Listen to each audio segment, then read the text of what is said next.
बहुत स्वागत है आप सभी का। शाम के 7 बजने वाले हैं और ये वक्त है आपके सबसे पसंदीदा शो म्हारो राजस्थान का। आप सबके साथ मैं हूं प्रियंका राय। म्हारो राजस्थान में सबसे पहले आज बात करेंगे 3 बड़ी खबरों की। पहली खबर नेता प्रतिपक्ष राजेंद्र राठौड़ के वार की और मंत्री भजन लाल के पलटवार की करेंगे। तो वहीं बात होगी कांग्रेस में सचिन पायलट के भविष्य को लेकर चल रही चर्चाओं की। तो ये भी बताएंगे कि कैसे लाडले अपराधियों के मोहरे बन गए।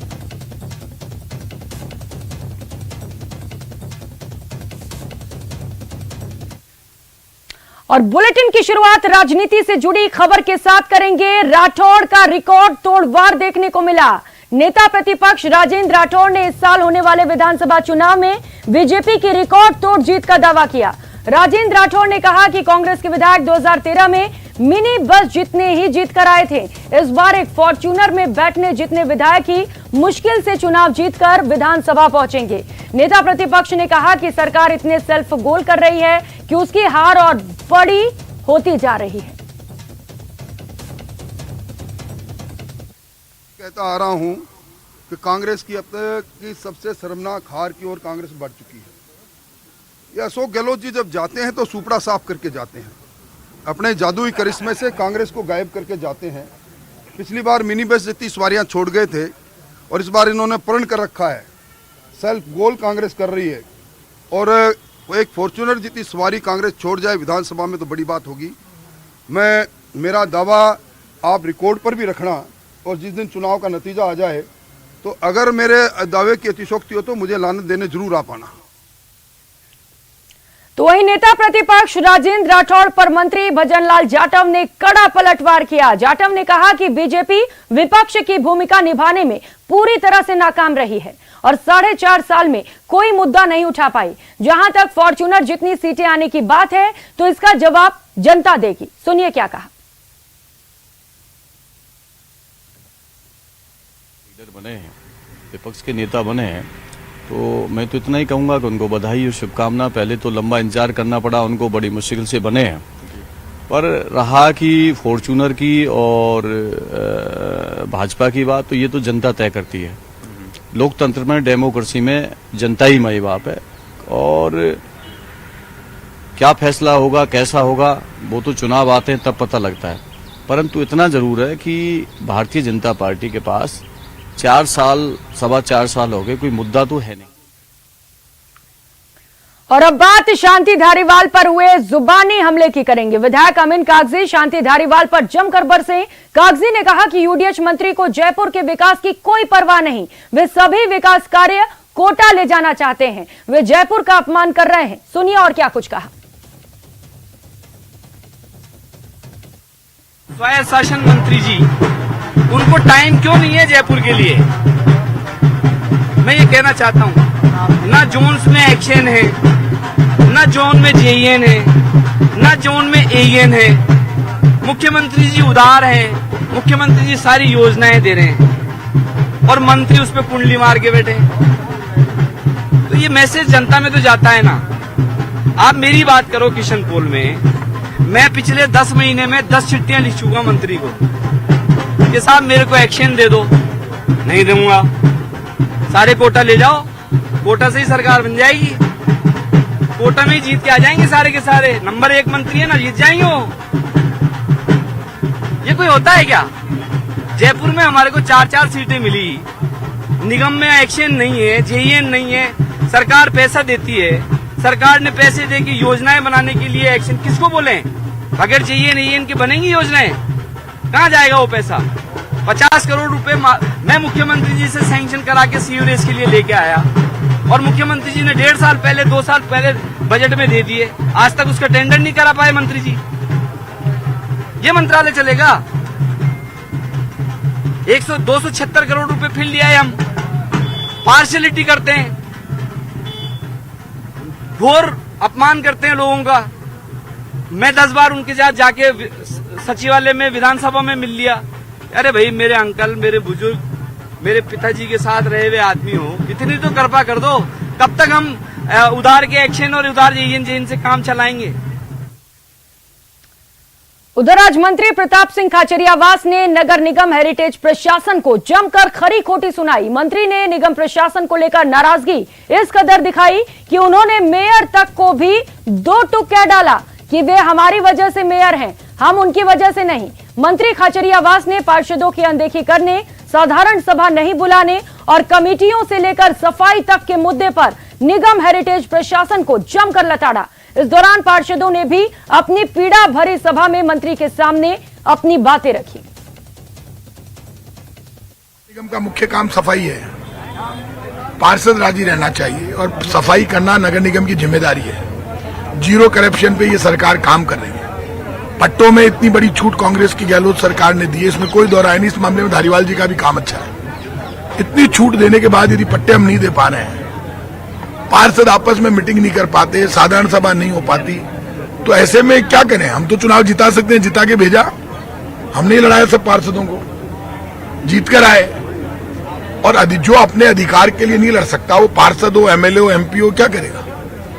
उसकी जिम्मेदारी है अपने अधिकार के लिए सचेत रहे, अपने वार्ड में काम करे, घूमे, मॉनिटरिंग करे, सफाई कराए, चाहे बीजेपी का पार्षद हो चाहे कांग्रेस का। सफाई करना उनकी जिम्मेदारी है। और कहीं पर भी कोई भी एक्शन लेना हो, जनता के हित में एक्शन ले। नगर निगम का मूल काम सफाई है। सफाई के लिए ही नगर निगम को जाना जाता है, बाकी काम तो सरकार कर ही रही है। तो जो मूल काम है नगर निगम का, वो नजर आना चाहिए। पार्षदों को खुश रखना आयुक्त की, मेयर की, डिप्टी मेयर की, एडिशनल डायरेक्टर की, अधिकारियों की जिम्मेदारी है। चुने हुए प्रतिनिधि है पार्षद, तो उनका ध्यान देना इनकी जिम्मेदारी है। मॉनिटरिंग भी करेंगे आप?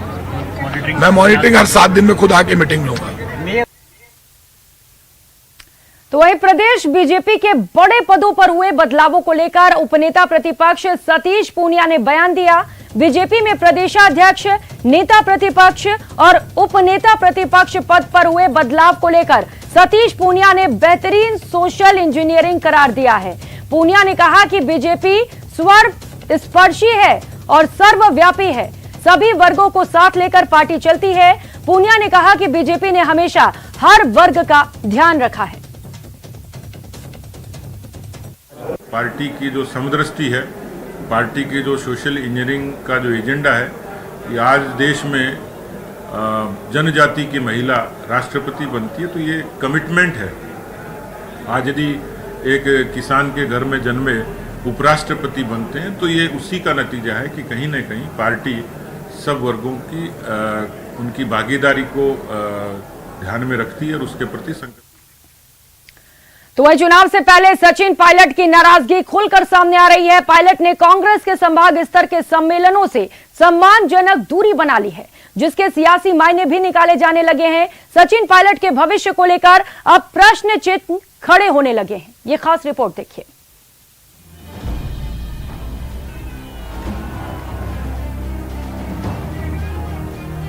सचिन पायलट हमेशा सत्ता और संगठन में एक पावर सेंटर के रूप में देखे गए। साल 2020 में मानेसर की बगावत के बाद भले ही पायलट का पद चला गया हो, लेकिन उसके बावजूद उनको कहीं भी कमतर नहीं आंका गया। 25 सितंबर 2022 को गहलोत गुट के विधायकों की बगावत के बाद तो समझा जाने लगा था कि पायलट और अधिक मजबूत होकर उभरेंगे, लेकिन उस घटना को जिस तरह से मुख्यमंत्री अशोक गहलोत ने संभाला, उससे अब सियासी हलकों में पायलट के भविष्य को लेकर ही सवाल खड़े होने लगे हैं। 28 मार्च से 1 अप्रैल के बीच संभाग स्तरीय सम्मेलन हुए। सभी विधायकों को उपस्थित रहने के लिए कहा गया था। सचिन पायलट किसी भी सम्मेलन में शामिल नहीं हुए, वो भी तब जब पायलट 29 मार्च से 1 अप्रैल तक जयपुर में ही मौजूद थे। राहुल के समर्थन में देश में 35 जगह पीसी हुई। आयोजित नेताओं की लिस्ट में भी पायलट को कोई जगह नहीं दी गई। प्रदेश में मुख्यमंत्री के बदलाव और गहलोत गुट के विधायकों की बगावत में नोटिस पा चुके नेताओं पर कार्रवाई की मांग को लेकर खुद पायलट और उनके समर्थक नेता कुछ माह पहले तक काफी सक्रिय नजर आ रहे थे, लेकिन अब ऐसा कहीं भी नहीं दिखाई दे रहा। उल्टा अब गहलोत गुट के नेताओं की बयानबाजी ज्यादा हो रही है। वहीं पिछले सप्ताह मीडिया को दिए गए पायलट के बयान से भी राजनीति के जानकारों का मानना है कि इस तरह का बयान देना कहीं न कहीं उनकी हताशा को दर्शाता है। आप भी सुनिए। सब चर्चाएं हो रही हैं, हम लोग कर रहे हैं। मुझे जो प्रदेश के बारे में, पार्टी के बारे में, सरकार के बारे में जो मुझे सुझाव देने थे, मैंने कांग्रेस की जो सेंट्रल लीडरशिप है उसको अच्छी तरह बताया है, समझाया है, उनको उन्होंने स्वीकार भी किया है, कुछ कदम उठाए भी हैं। अब अंत में क्या निर्णय लेना है पार्टी लीडरशिप को, ये उन पर डिपेंड करता है। लेकिन हम लोग चाहते हैं कि ये जो 30 साल से लगातार बीजेपी कांग्रेस हो रहा है यहाँ पे, इसको समाप्त किया जाए। कांग्रेस पार्टी सरकार रिपीट हो सकती है। कुछ सुझाव मैंने दिए हैं, उस पर कितना अमल वो करेंगे, कब करेंगे, इसका जवाब पार्टी लीडरशिप दे सकती है दिल्ली में। वहीं जब संभाग स्तरीय कार्यकर्ता सम्मेलन में पायलट के नदारत रहने का सवाल प्रभारी सुखजिंदर सिंह रंधावा से पूछा गया तो उनके बयान के भी सियासी मायने निकाले जाने लगे। उन्होंने कहा कि सम्मेलन के लिए सभी नेताओं को लेटर भेजे गए थे। ये राहुल गांधी के समर्थन में कार्यक्रम था, जो नहीं आए उन्होंने मैसेज भी किए थे। उन्होंने कहा ये कोई बड़ी बात नहीं है। किसी भी संवाद के दौरे में आपके कार्यक्रम में सचिन पायलट की मौजूदगी नहीं। देखिए, ये तो हमने तो चिट्ठी भेजी और ये दौरा जो है राहुल जी का है कि राहुल गांधी जी का, वो कहीं और बिजी होंगे। उनका जो दूसरा जी अगर कोई नहीं आ सका तो उनके मैसेज भी आए हैं कि हम इस वजह से नहीं आए। मेरा ख्याल कि ऐसी कोई इतनी बड़ी बात नहीं है। एक और जहां सचिन संगठन के कार्यक्रमों में शामिल नहीं हो रहे हैं, तो वहीं दूसरी ओर सीएम अशोक गहलोत कार्यक्रमों में बढ़ चढ़कर हिस्सा ले रहे हैं। सीएम ने चुनावी साल में फ्रीबी घोषणाओं की झड़ी लगा रखी है। वो हर वर्ग समुदाय को खुश करने में लगे हैं। हालात ऐसे बन रहे हैं कि यदि इस साल के आखिरी में होने वाले चुनाव में सरकारें बदलने की रिवायत टूटती है और कांग्रेस को सरकार बनाने का मौका मिलता है, तब सीएम अशोक गहलोत निश्चित रूप से सफलता के श्रेय अपने ही ऐतिहासिक कामकाज को देंगे। चुनावी साल में सचिन पायलट का यूं पार्टी कार्यक्रमों से नदारत रहना, वहीं कुछ जगह पर पार्टी द्वारा पायलट को नजरअंदाज करना कई सियासी संभावनाओं को बल दे रहा है। वहीं सियासी हलकों में तो चर्चा ये भी है कि क्या सचिन पायलट का कांग्रेस से मोहभंग हो चला है। सचिन शर्मा, न्यूज़ 18, जयपुर। और उकलते इस बीच मिल रही बड़ी खबर का, पीसीसी चीफ गोविंद सिंह डोटासरा भी कोरोना से संक्रमित हो गए हैं, कोरोना पॉजिटिव पाए गए हैं। डोटासरा ने ट्वीट कर ये बड़ी जानकारी साझा की। उन्होंने लिखा है, कोविड की जांच में मेरी रिपोर्ट पॉजिटिव आई है। डॉक्टर्स की सलाह पर मुझे पूर्ण रूप से आइसोलेशन में रहना होगा। आप सभी भी सावधान रहें। तो पीसीसी चीफ गोविंद सिंह डोटासरा की ओर से ये ट्वीट सामने आई है। उन्होंने ट्वीट करते हुए ये बड़ी जानकारी साझा की है कि वो कोरोना संक्रमित पाए गए हैं। तो हाल ही के दिनों में प्रदेश में कोरोना के मामले तेजी से बढ़ रहे हैं। मंगलवार को ही मुख्यमंत्री अशोक गहलोत और पूर्व सीएम वसुंधरा राजे कोरोना की चपेट में आ गए। मौसम में लगातार हो रहे बदलाव के बीच कोरोना मामलों की रिपोर्ट से होने वाले सवाल खड़े हो रहे हैं कि क्या कोरोना वापस लौट आया है। ये रिपोर्ट देखिए।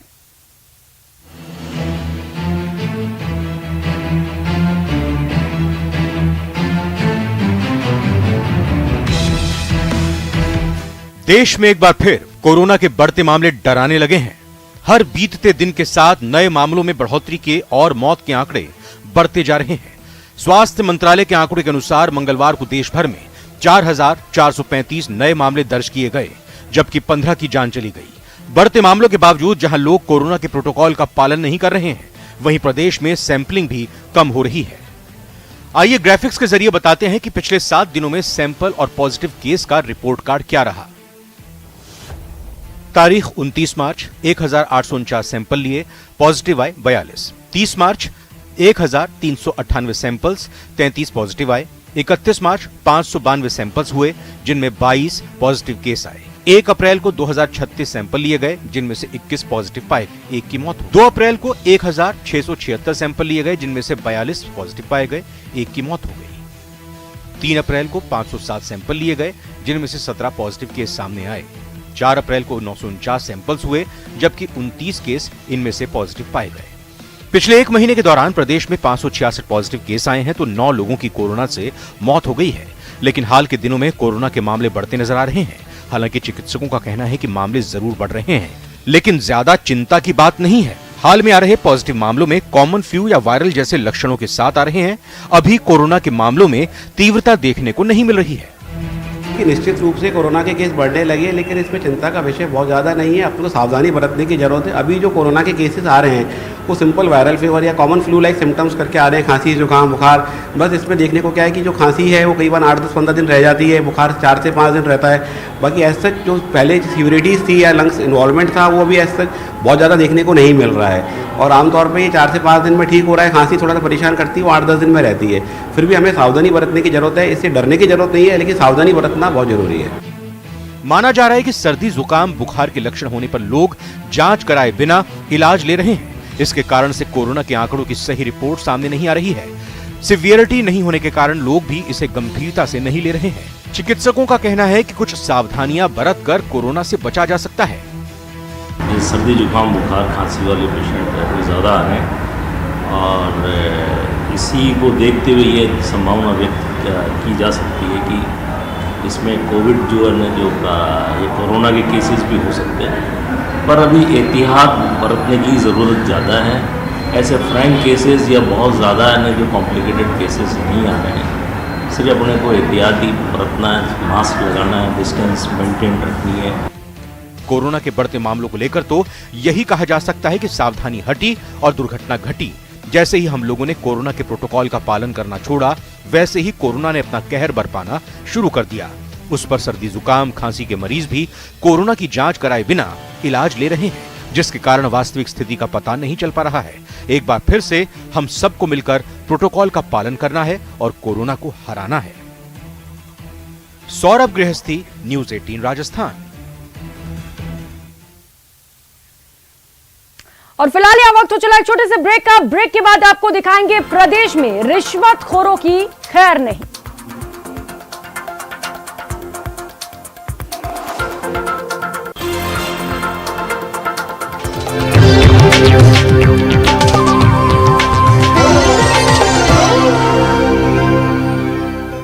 हेडलाइंस प्रेजेंटेड बाय पेट सफा आयुर्वेदिक चूर्ण। पेट सफा तो हर रोग दफा।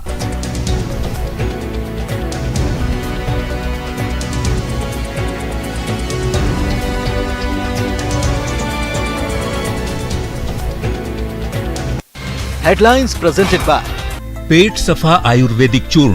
पेट सफा तो हर रोग दफा। टक्कर से 2 व्यक्ति घायल हो गए। पुलिस ने घायल पिता पुत्र को जिला हॉस्पिटल में भर्ती कराया। दौसा के मानपुर में एक 8 साल का बच्चा मकान की छत से गिरकर घायल हो गया। बच्चे को जिला हॉस्पिटल में भर्ती कराया गया है। बस्ती के कानोता के मोहन मार्केट में कपड़े की दुकान में आग लग गई। आग से लाखों रुपए के कपड़े और अन्य सामान जलकर राख हो गया। फिलहाल दमकल की सहायता से आग पर काबू पा गया है। जालौर के धानसा गांव में 2 रहवासी ठाड़ी में लगी आग। 8 लाख रुपए नकद, 15 तोला सोना, 1.5 किलो चांदी जलकर हुई खाक। ठाड़ी में मौजूद करीब 34 मवेशी भी जिंदा जल गए। डूंगरपुर जिले के कोतवाली थाना क्षेत्र में एक दुकान को चोरों ने निशाना बनाते हुए हजारों रुपए के मोबाइल फोन, लैपटॉप सहित काफी इलेक्ट्रॉनिक सामान चोरी कर लिया। चोरी की ये पूरी वारदात सीसीटीवी में कैद हो गई।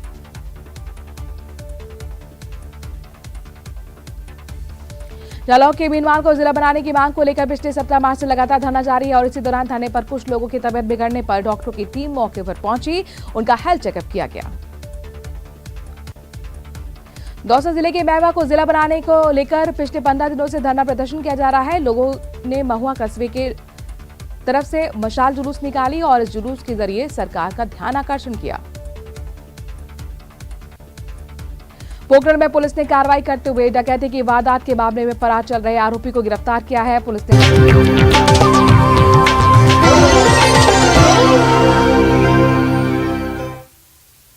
ब्रेक के बाद आप सभी का बहुत बहुत स्वागत है और अब बात एसीबी के एक्शन की करेंगे। प्रदेश में रिश्वतखोरों पर लगातार एसीबी की ओर से कार्रवाई जारी है। एसीबी ने आज 2 बड़ी कार्रवाइयों को अंजाम दिया है।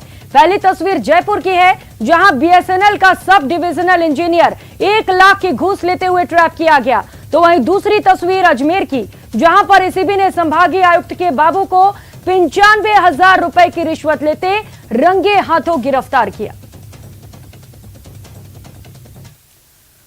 और बड़ी खबर का रुख करते हैं। 60 लाख की लूट का खुलासा हो गया है। सीकर से इस वक्त की बड़ी खबर सामने आ रही है। एक दिन पहले ही 60 लाख रुपयों की लूट हुई थी, जिसका खुलासा कर दिया गया है। पुलिस ने 11 बदमाशों को गिरफ्तार किया है।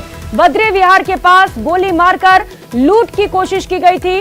पिस्टल की मैगजीन नीचे गिरने से गोली नहीं चल सकी थी। इसके बाद 60 लाख रुपयों की लूट की गई थी।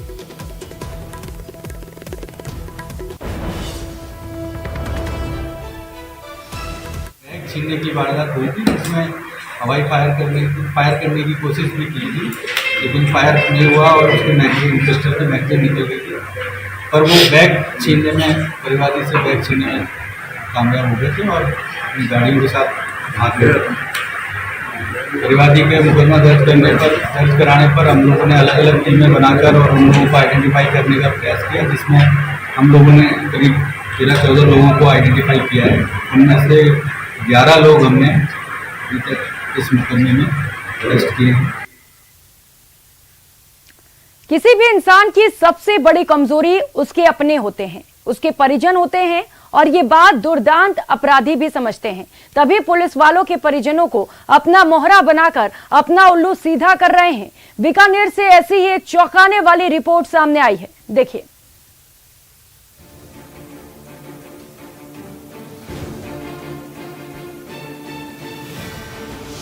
अपराधियों की मॉडस ऑपरेंडी पर चौंकाने वाला खुलासा। अपराधियों पर नकेल डालने वाले खुद बन रहे तमाशा। पुलिस कर्मियों के बच्चों को मोहरा बना रहे अपराधी। कानून की गिरफ्त में आए ये वो आरोपी हैं जो पुलिस को देखकर रास्ता नहीं बदलते थे, बल्कि गाड़ी रोकने वाले पुलिस के पास खुद जाकर उनसे बात करते थे। अपना परिचय पुलिस वाले के बेटे के रूप में देते थे। चूंकि बात सच होती थी, इसीलिए पुलिस इन युवकों को छोड़ देती थी। लेकिन हर बार कानून की आंखों में धूल झोंककर साफ बच निकलने वाले इस बार नहीं बच सके। बीकानेर पुलिस ने बदमाशों के इशारों पर काम करते दोनों युवकों को दबोच लिया।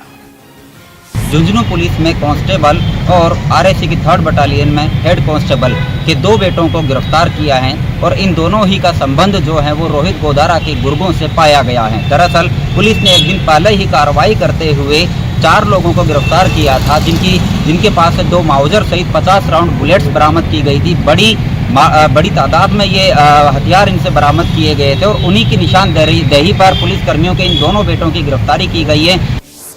एसपी तेजस्विनी गौतम ने बताया कि रोहित गोदारा के गुर्गों के इशारे पर कुछ पुलिसकर्मियों के परिजनों की संलिप्तता की जानकारी मिली थी। पुलिसकर्मियों का परिजन होने के नाते नाकाबंदी के दौरान पुलिस भी चेकिंग नहीं करती थी, जिसका फायदा उठाकर ये लोग अवैध सामान की डिलीवरी बदमाशों तक कर दिया करते थे। ये एक हमारे लिए भी एक नया तरीके का चैलेंज है। जो भी हम अभी गैंग्स को पकड़ रहे हैं या गैंग्स के सपोर्टर्स को पकड़ रहे हैं, उसमें एक नया ट्रेंड हमें ये पता चला है कि पुलिस वालों के बच्चों को या पुलिस वालों के परिवारजनों को एज अ मोहरा बनाकर, उनको टूल बनाकर गैंगस्टर्स यूज कर रहे हैं। गौरतलब है कि एक दिन पहले ही पुलिस ने कार्रवाई करते हुए 4 बदमाशों को गिरफ्तार किया था, जिनका संबंध रोहित गोदारा के गुर्गों से था। पुलिस ने इनसे हथियारों का जखीरा बरामद किया था। जब भी पुलिस की नाकाबंदी होती थी तो चेकिंग के दौरान ये खुद को स्टाफ का बता करके निकल जाया करते थे और इसी का फायदा जो है रोहित गोदारा सरी के हार्डकोर क्रिमिनल्स इनको अपना मोहरा बना करके उपयोग में ले रहे थे। इनके जरिए ही हथियारों की डिलीवरी जो है वो अपने गंतव्य स्थान पर करवाई जाती थी। बीकानेर से न्यूज 18 राजस्थान के लिए सहयोगी अलंकार गोस्वामी के साथ में मनीष दाधीच। और फिलहाल यहाँ रुकेंगे एक छोटे से ब्रेक के लिए। ब्रेक के बाद आपको दिखाएंगे साइबर ठगों से कैसे रहें सावधान।